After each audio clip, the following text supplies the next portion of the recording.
paham ini penting kalau terang. Jadi kalau baleni malih ya. Sing dimaksud dunya ketika dikritik pangeran iku dunya sing sangka kata dani sesuatu sing murahan, sing enteng, sing nafsu. Iku jenenge napa? Dunya napa? Dunya. Tapi ketika sesuatu itu baik dan mengarah kepada Allah iki jenenge dunya iki masruatul akhirah. Maka dunya itu di dua status napa? Siji masruatul akhirah. Dan ini status yang harus kita pakai. Makanya kata Imam Ghazali itu, gue nak randi duwe, sak penat-penate urip, terus merasa gak punya kenikmatan. Datang saja ke kuburan, dan yakinlah semua yang sedang mati, keinginannya hanya satu, ingin kembali di dunia dan memperbaiki amal-amalnya. Berarti dunia adalah segala-galanya bagi orang yang sudah mati. Ya, orang yang sudah mati itu cita-citanya satu. La'ali arji, semoga kita kembali ke dunia. Untuk apa? Untuk membenahi semua kesalahan yang pernah dilakukan zaman ini dunia. Terus kamu ingat, fa'ana fid dunya. Ya Allah, alhamdulillah sekarang masih saya di dunia. Artinya saya punya satu kesempatan yang diinginkan semua orang yang sudah mati di seluruh dunia. Tapi malah wali anu surip malah kepengen nang mati. Saking kakean kasus ini, kakean apa? Kakean kasus. Makanya di sini sirinya para rasul, para nabi itu sering donga Allahumma tawil umrona, sehingga banyak orang soleh mendoa supaya panjang apa umur. Itu karena pas itu yang hadir adalah dunia dengan makna masruatul akhirah. Tapi ada juga wali dan nabi kadang-kadang donga, ya Allah, jika sebaiknya saya mati, mati saja. Itu ketika tergambar dunia yang sudah murahan, yang sudah arogan, yang sudah tidak jelas. Maka dunia ini punya dua status sekaligus. Jika prospek bagi Anda untuk masruatul akhirah, maka nikmati senikmat-nikmatnya. Tapi jika bagi Anda ini sudah menjadi ladang maksiat apa-apa, maka jadikan dunia ini tempat tobat. Karena akhirat itu nggak ada apa-apanya dibanding dunia. Jadi akhirat itu hanya mereferensi dunia, apa? Mereferensi dunia. Ini penting kula aturno. Kadang-kadang sufi kemudian goblok ora iso ngaji. Dia nganggep dunia sampai akhirat itu penting akhirat, tapi cara maknaninya salah. Lho kowe nganti ning akhirat mlebu swarga itu karena apa coba? Amal zaman di mana? Di dunia. Berarti penting mana dunia sama akhirat? Penting dunia karena akhirat mau efek, apa? Efek dunia ini yang pokok. Apa dunia ini yang pokok. Kalau Allah kan cara ngendikan tidak seperti itu. Allah cara ngendikan gini loh. Akhirat, maksudnya walal akhiratu khairul lakam nalula gini. Sesuatu yang berorientasi akhirat dan kemudian menjadikan kamu nyaman di akhirat itu khairul lakaminal ula itu lebih baik ketimbang dunia ora kok kowe nak ning dunia nak sepe melek ning akhirat ape orang ngarang ngono nak ning dunia melek ning akhirat luwih parah kayak melaratem cek ngene iki kan tapi kan cek iso ngopi cek iso mangan tengkleng coba ning akhirat gak iso blas dunyel-dunyel malaikat ngawur gayamu bareng melarat iso ning dunia lara lah nak ning akhirat kena aku yakin ora luwih lara tak jamin ngeraine kan ketara nak keliru omongan aku ning donya lara lah sementing nang akhirat penak itu ndak bisa. Kowe nyifati donya nggon lara iku serapati rido mbek pangeran. Berarti ketika iso ngopi ra syukur, ketika iso mangan ra syukur, anane nyifati donya lara. Berarti rapati rido mbek pangeran. Malah dibles-blesno sebenarnya. Kemudian nak pengurus akhiratnya aku tak tekek. Mak kula pengurus ora sebenarnya. Saya gak ada rencana daftar jadi panitia apa? Akhirat. Tapi kira rata syafaat dia ambiar karena ini penting kalau terang Makanya Imam Syafi'i masyhur makalah beliau tentang fikih dan tasawuf itu. Ini saya kutip dan saya memang saya hafalkan terus makna teman. Faqihan wa sufiyan fakun laisa wahida fa inni wa haqqu wa iyyaka ansahu. Kata beliau mensifati orang fikih fa hadza qasin lam yazuk qalbuhu tuqa. Wa hadza jahulun kaifadul jahli yasluhu itu masyhur. Di dunia ini identitas di dunia kita, dunia ulama itu hanya dua. Kalau enggak sufi ya fakih. Kamu jangan jadi salah satu. Fakih adalah orang sing qasin, itu qalbuhu qasin, hatinya itu keras, hatinya atas. Lam jadu qalbuhu tuqas, gak ditakwa blas. Wong fakih ora ditakwa blas, gak di empati blas. Tapi orang sufi itu ada jauh ini malah geblek blas, malah parah meneh. Sing sitok atas hatine sitok geblek dari Imam Syafi'i itu. Kena protesnya berarti Imam Syafi'i aja protes aku.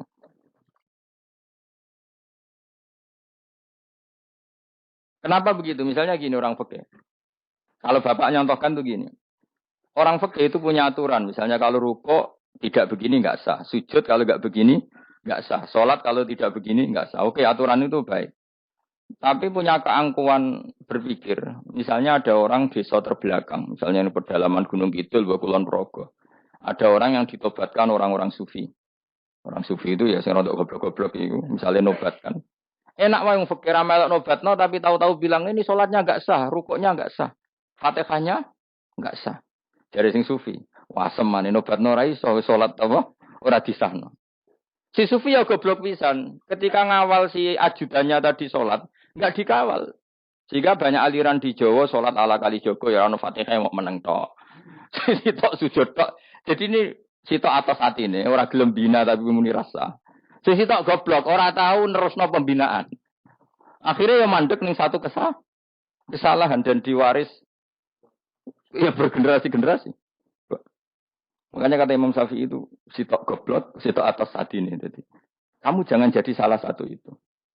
Makanya kamu aman karena kamu tidak sufi ya tidak fakih. Makanya nggak masuk nggak masuk yang dikritik Imam Syafi'i. Kamu sufi ya ndak, fakih ya ndak. Makanya kalau Imam Syafi'i ngeritik itu tapi alhamdulillah saya tidak dua-duanya. Yang tidak sufi, tidak fakih. Karena orang sufi itu kalau ditelusuri itu memang kesalahannya terlalu banyak. Kecuali dia mau ngaji fikih. Kecuali dia mau ngaji fikih. Kayak tadi misalnya. Sampai Imam Syafi'i zaman itu duka yang menghentikan usisat tasawuf alal kasal. Ilmu tasawuf itu dibina. Itu berdasar kemalasan. Loh, saya punya teman sufi banyak. Saya ini kiai. Punya teman sufi banyak. Tekon dengan kulo, Gus, dunia rusak. Sementing saat ini ngat-ngat istighfar. Memangnya kita bisa diistighfari pangeran di sepuro pangeran ketika kamu orang alim tidak mulang. Memangnya kok iso di sepuro pangeran ketika kau sugih zakat. Memangnya kok iso di sepuro pangeran wis kere ra nyapu masjid teko Jumatan. Bareng rokok itu usep-usep ning pojok masjid bar mulai. Enak weh. Ana keran coplok istibarno. Memangnya kamu bisa jadi orang miskin seperti itu kemudian dimaafkan Allah? Tidak bisa. Kamu harus terlibat dalam proses sholat.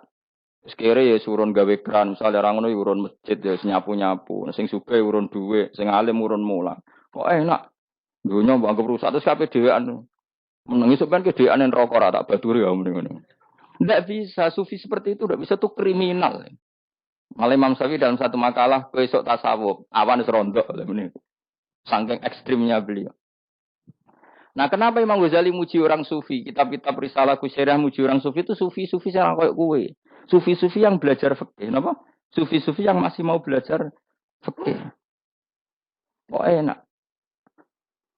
Jadi sufi itu maknanya sidik-sidik. Zaman wis rusak itu tidak seperti itu. Nak rusak, ya amanat pengiran kan melok dandani. Nah, ketika rakan didandani sebetulnya nggak masalah, kan ada alternatif. Misalnya gini, ada mobil rusak nggak bisa dipakai. Memangnya mobil hanya itu. Kan ada mobil yang lain itu jenis fakih. Ini enggak, kamu punya pemimpin hanya 2 atau 3 lah, biar nggak nyindir. 3 atau 4 lah. Ketika 4 ini orang ini gagal, seakan-akan Indonesia gagal. Memangnya Indonesia hanya punya orang 4 itu, goblok sekali kita berpikir gitu. Segoblok-gobloknya apa? Memangnya Indonesia itu milik siapa? Kenapa kamu menggantungkannya sama 1-2 orang, 3-4 orang? Gampang aja cari alternatif. Terus, tapi kan harus lewat pemilu. Kusil ngenteni pemilu 5 tahun cepat. Mustafa Rohin Jokno jadi calon presiden. Nak kemen jadi negara tahlil. Karena dek Nabi ya, ngomong ekonomi ya ora iso. Ngomong wisata ya haram, ngomong budaya haram. Ngomong badan usaha milik negara ya ora roh deh. Kemudian langsung dibagi-bagi. Tapi kelirunya kita selalu begitu. Ketika kecewa sama pemimpin, seakan-akan dunia ini tergantung pemimpin itu. Mana ada dunia ini dipasarkan sama makhluk oleh Allah. Dunia ini milik Allah, nggak pernah dipasarkan makhluk. Bahkan kiai mati pun nggak ngefek pada agama. Dulu sahabat meninggal agama jalan, wali songo orang-orang pilihan meninggal agama jalan. Karena Allah tidak ridho dunia ini, agama ini, dunia maupun agama dipasrahkan sama seseorang. Allah yang mengurus dunia ini. Apa nak konglomerat mati terus wong melarat kabeh? Tidak kan? Apa nak wong soleh mati terus wong bejat kabeh? Allah yang mengurus agama ini, mengurus dunia ini. Saking goblokem, nak ono kecewa mbek makhluk ini. Terus ya Allah, terus seakan-akan dunia ini runtuh. Ono pegatan sakake saya kira ono sing lanang. Banyak orang pegatan terus untuk bojo luwe apik. Bojone mati sing wedok malah makmur akeh to ora. Makanya pangeran angannya manusa iku entek-entekan. Allah nanti ngendikan gini Mas dalam pegatan. Unik ngendikan pangeran. Ya rodok manekno wong pegatan.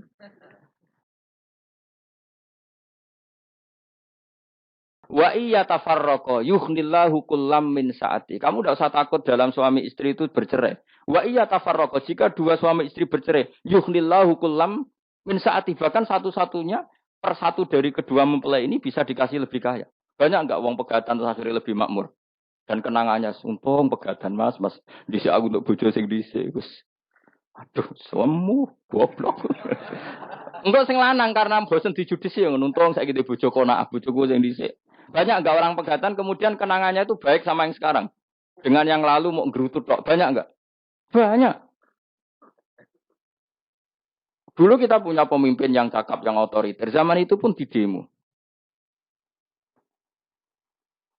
Coba kita ini kan mulai dulu anggar di pemimpin di demo kok cek urip pantas di demo nggak mati di kelangenan. Lakuan kok ngono. Mulai dhisik nganti saiki. Kiai juga gitu, zaman urip dikerwiti. Kok bareng mati kiai penggantinya dikritik ora koyok kiai. Dhisik. Iku ora ya coba 66 Pak Karno dikritik. Orde baru diurus gitu tuh. Nabi yang ngono mangsamu mau presiden tok. Nabi ku kan mukjizat iku ngaji. Jadi mukjizatnya Nabi ku ngaji. Dari masyarakat kon mukjizat orang keren blas. Mukjizat itu kudu nganggo tongkat. Jadi seru napa? Dianggap Nabi Harry Potter. Jadi Nabi itu mukjizat kok mulang. Mulang itu mengatur logika supaya mapan nikmati Allah dan Rasul. Itu mulang. Mereka agak seneng. Mat, caraku Nabi-Nabi dhisik ku ditongkat apa Mat. Jadi seru apa? Seru main seblak pokoknya seru lah. Nabi sempat tertarik. Ya kepengen ditongkat tahu Nabi tua. Kita ya sangar lah. Wah. Jadi Nabi ngalor ngidul gak apa. Tongkat ngene ana sing nglawan blus terus cemplung segoro. Kan ya seru lah misalnya ana wong Yogya macam-macam tutuk terus likuifaksi do tenggelam kan seru lah. Wah. Jawab pengiran dulu lucu. Dia matke jok tongkat, gampang nah masalah tongkat. Sekarang ngetokno wit kan gampang tongkat. Memang samu tongkatnya Nabi Musa terus digawe dikai mori terus dikai minyak ya ora dijupukno wit diketokno mangsamu. Wong sing hebat itu sing nyekel dol ora apa. Ya jajal tokate Musa tak kena kowe. Yo ora ono pengaruhe. Wong saiki ning gone Turki digo tontonan yo ora piye-piye. Lah nek mbate isih aktif Pak Turki nantang Israel duel. Lah wong di tongkate Nabi Musa kok digertak Israel rawani. Lah nek tongkat iku tenan nak oh sing sakti sing nyekel dul ora perkara tongkate. Nah cara wae dhisik sono HP Nabi Musa ya luar biasa cara itu. Akhirnya Nabi Muhammad itu sempat kepengin jawab pangeran unik. Awalam yakfuru bima utiya Musa min qabl. Matke kok gak eling apa zaman Musa nggo tongkat wong terus do iman. Awalam yakfuru bima utiya Musa min qabl qalu sikhroni tazahara wa qalu inna bikullin kafirun. Apa zaman Nabi Musa itu terus wong do iman? Ya tetep komentar dari tukang sihir. Padha wae.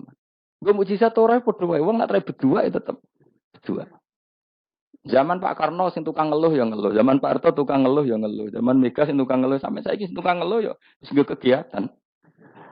Kiai yang ngono. Kadang ada kiai saiki misalnya Surabaya zaman Mbak Arwani, Mbak Zubair. Memangnya zaman Mbak Arwani wong kudus ngaji kabeh. Mangsaku ya kelakuane wis ngono-ngono wae. Jare kula ya, kadang ya wong komentar. Gus Bae ora koyo zaman Bandur Salim. Lah aku wis dididik bapak, zaman Bandur Salim apa wong ya ngono. Mbok bapak zaman Bandur Sam apa ngono sampai zaman Basunan Bunang misal. Ayo jajal. Saya wong Yogya saiki ora koyo zaman Bali Maksum Mbah Munawir. Memangnya zaman iku wong ngaji kabeh. Ya ndak juga kan sarahku kiai nak ngaji sing ngaji wong ngono-ngono iku pancet wong iku. Itu pengalaman.